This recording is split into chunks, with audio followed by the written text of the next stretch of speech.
So today's video is the top 10 2022 games.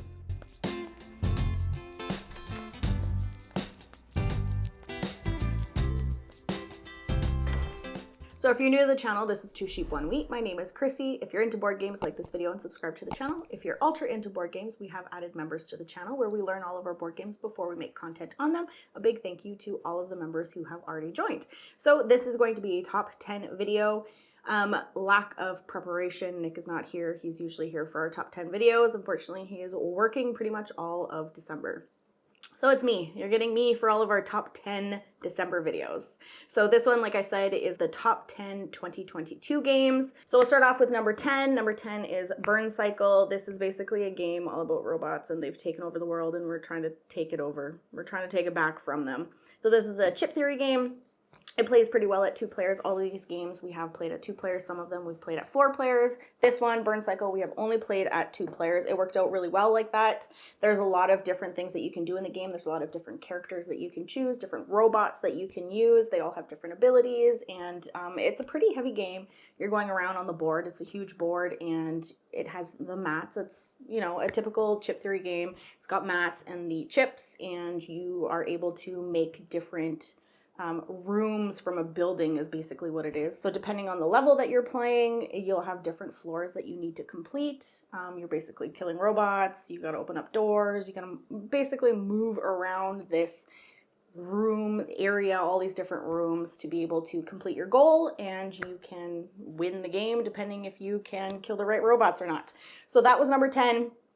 Number 9 is Mythic Mischief. So this is just strictly kind of a 2-player game, or you can play 2 versus 2, and it's kind of like it's like a monster high school type thing. It's a Mythic Manor is what it's called, and you're basically going around. You're not really allowed in the library where you're finding all of these different books that have spells because they're just too powerful for the students that are going here. So you're trying to move your way around, not get caught.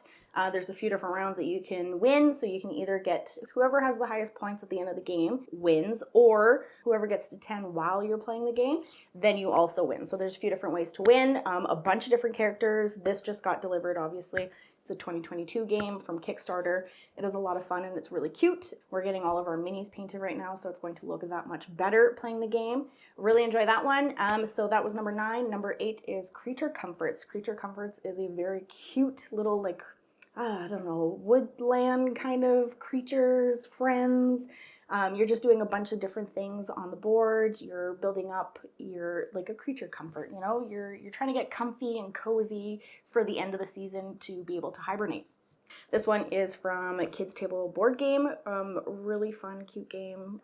The theme to it is really nice too. This one is a little bit more of a light medium game, more like family-wise, just based off of the theme, which is a typical KTBG game. So that one was number 8. Number 7 is Encyclopedia. So this one is like an animal exploration type theme. You are going around and you're discovering all these new animals. You're writing them down in your little book. You're able to score a lot of victory points during this game. There's a bunch of different things that you can do that's going to help you discover all these new animals. The point system with this one too is pretty cool. There's a bunch of different things that's going to give you victory points at the end of the game.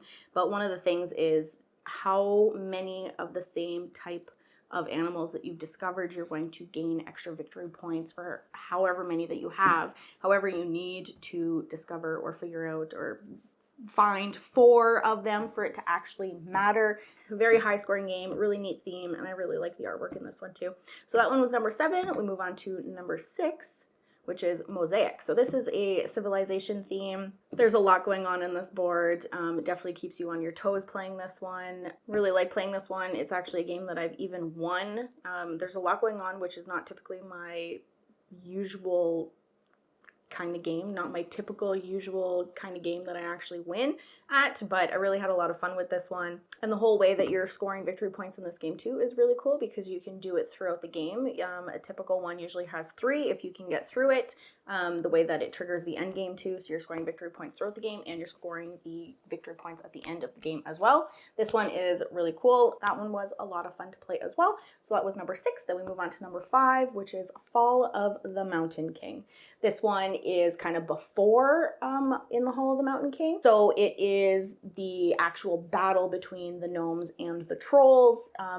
Lots of stuff going on in this one. This is a Burnt Island Games game, and we've really enjoyed all of the games that they've come out with so far. In the Hall of the Mountain King is a really fun one. I think Nick prefers the Fall of the Mountain King a little bit more than I do. Both still really, really fun games. Really like the whole production of the game. Everything really flows really well with this game. So that was number 5. Then we move on to number 4, Caper Europe. This was one game that Nick did not think that he would enjoy. This is one that I really wanted off of Kickstarter, so he got it for me, and we actually really enjoy it. This is a 2-player only game, but it is a lot of fun. It's kind of like, it's like a thief game. It's artwork that you're trying to steal in different places. There's Paris and different places that you can steal all these artworks. It's got a nice long board, and you kind of move through the track and you build up all your thieves and what you want to steal type thing, or what's going to help you to steal, like items. And then the whole money system with this game is really neat too, because there's only 10 coins in this whole game. And if you don't have enough to take and your partner, your opponent that you're playing with, has the most coins, then you can steal their coins from the 2, which really goes with the theme of the game too. So that was Caper Europe. That was number 4. And then we move on to number 3, which is Wonderland's War.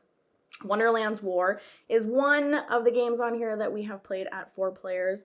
I think it worked out at 3 players. It worked out at 4. Oh my gosh, we've actually played this at 5 players too. So this theme is Alice in Wonderland theme. It has the whole tea party phase, which helps you collect some of the cards that you're going to need for the battle phase.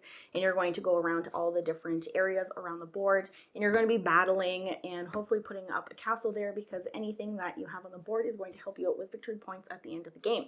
This is a very beautiful board, very colorful, and a really neat theme for the game.